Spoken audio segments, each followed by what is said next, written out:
अपने रिलेशनशिप को स्ट्रॉन्ग कैसे बनाना है। ये क्वेश्चन ऐसा है ना कि क्या होता है कि रिलेशनशिप्स तो होते हैं, बट कहीं ना कहीं हमें एक गट फीलिंग होती है, एक इंस्टिंक्ट हमारा होता है जो हमें कहता है कि हमारा रिलेशनशिप जो है वो उतना स्ट्रॉन्ग नहीं है। अब यहाँ पर दो केस होते हैं। पहला केस ये होता है कि हमें सिर्फ लगता है कि हमारा रिलेशनशिप उतना स्ट्रॉन्ग नहीं, बट होता है। और दूसरा केस ये है कि रिलेशनशिप एक्चुअल में स्ट्रॉन्ग नहीं है, लाइक लिटरली स्ट्रॉन्ग नहीं है। ठीक है, तो हम इस वीडियो में बात करेंगे सेकंड केस के बारे में कि आपका रिलेशनशिप लिटरल में स्ट्रॉन्ग नहीं है। ठीक है, उस बारे में बात करेंगे। मेरी थोड़ी सी रिसर्चेस हैं, थोड़ा सा एक्सपीरियंस है जो मैंने पॉइंट आउट किए हैं चीज़ें, और जो मैं इस वीडियो में आपको बताऊंगा। कुछ मेरे थॉट्स हैं, कुछ मेरे पॉइंट ऑफ व्यू हैं, कुछ मेरे रिसर्चेस हैं। तो कैसे स्ट्रॉन्ग करें? देखो, एक रिलेशनशिप के मैं हमेशा कहता हूँ 2 पिलर होते हैं। कोई भी रिलेशनशिप हमेशा 2 पिलर पे बनती है, बेसिक इम्पॉर्टेंट। पहला होता है ट्रस्ट। ठीक है, आप सामने वाले पर आपको ट्रस्ट करना पड़ता है, और सेम चीज़ सामने वाला भी आप पे ट्रस्ट करता है। और दूसरी चीज़ होती है अंडरस्टैंडिंग।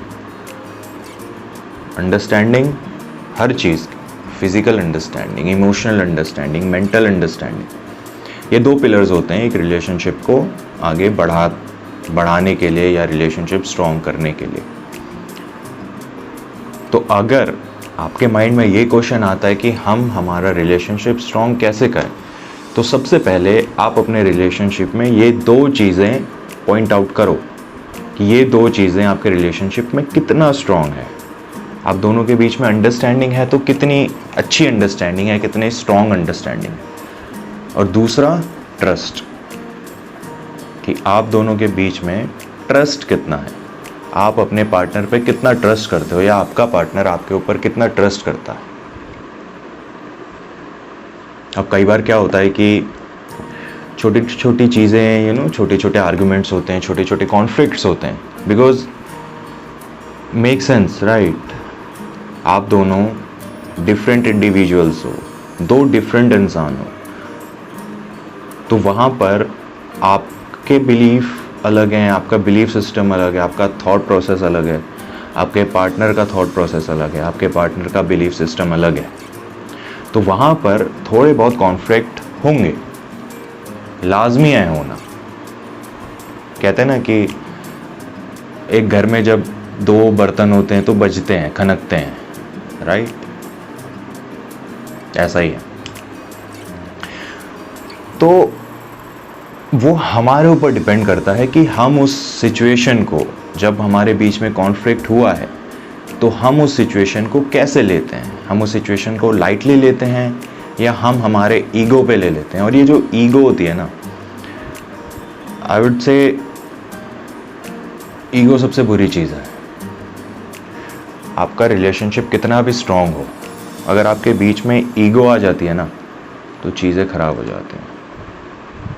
और ईगो कैसे आती है? कई बार होता है कि कॉन्फ्लिक्ट के बीच में, दोनों के बीच में लड़ाई हुई, ठीक है, ना तो आप सॉरी बोल रहे हो, ना वो इंसान सॉरी बोल रहा है। गलती पता होने के बावजूद भी हम सॉरी नहीं बोलते हैं। क्यों? हमारी ईगो है कि यार उस इंसान को पहले सॉरी बोलना चाहिए, तब मैं सॉरी बोलूँगा। और सेम चीज़ सामने वाला सोच रहा है कि उस इंसान को सॉरी बोलना चाहिए पहले, फिर मैं बोलूँगा। और इस चक्कर में दोनों में से कोई सॉरी बोलता नहीं, वो बात अंदर दब जाती है।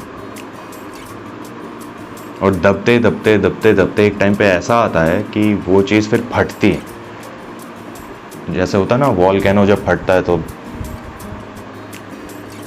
उसके आसपास जितने गांव होते हैं सब बर्बाद हो जाते हैं। एग्जैक्टली वैसा होता है रिलेशनशिप में।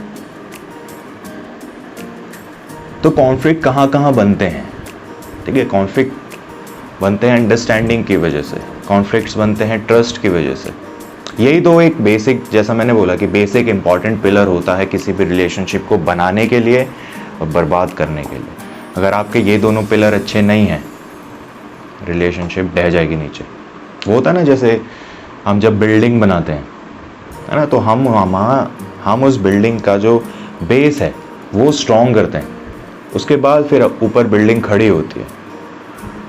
और बिल्डिंग की जो लाइफ है वो आपका बेस डिसाइड करता है कि आपके बिल्डिंग की बेस कितनी है, उसका मटेरियल डिसाइड करता है, मटेरियल की क्वालिटी डिसाइड करती है।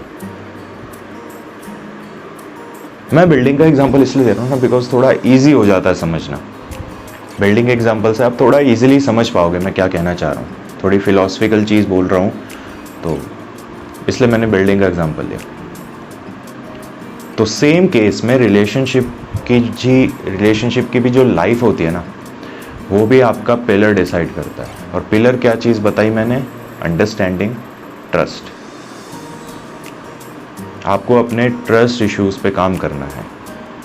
अगर आप ट्रस्ट करते हो, सामने वाला पार्टनर नहीं करता है, तो उसको ये चीज़ समझाओ, अंडरस्टैंडिंग पे काम करो, ट्रस्ट पे काम करो। आपको आपके पार्टनर पर ट्रस्ट करना पड़ेगा। एंड यस, ये चीज़ मैं मानता हूँ कि पोजेसिवनेस नाम की एक चीज़ एग्जिस्ट करती है इस दुनिया में, और मेरे ख्याल से थोड़ी बहुत पोजेसिवनेस होनी अच्छी बात है, एक रिलेशनशिप को स्ट्रॉन्ग बनाती है, ठीक है। बट उस पोजेसिवनेस की वजह से कई बार ट्रस्ट इश्यूज़ हमारे दिल में बनते हैं, हमारे दिल में वैसे कुछ ट्रस्ट इश्यूज़ क्रिएट होते हैं। तो हमें ये चीज़ समझनी पड़ेगी कि मैं सामने वाले को ट्रस्ट भी करूं लेकिन पोजेसिव भी रहूं।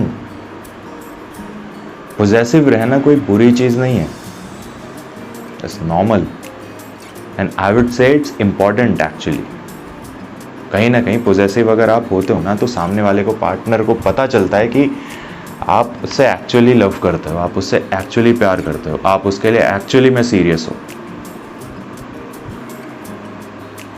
तो आपको आपकी अंडरस्टैंडिंग और ट्रस्ट के ऊपर काम करना है। ट्रस्ट का मैंने बताया कि आप पोजेसिव हो सकते हो, बट आपको ये चीज़ समझनी पड़ेगी कि आप सामने वाले को ट्रस्ट भी आपको करना है।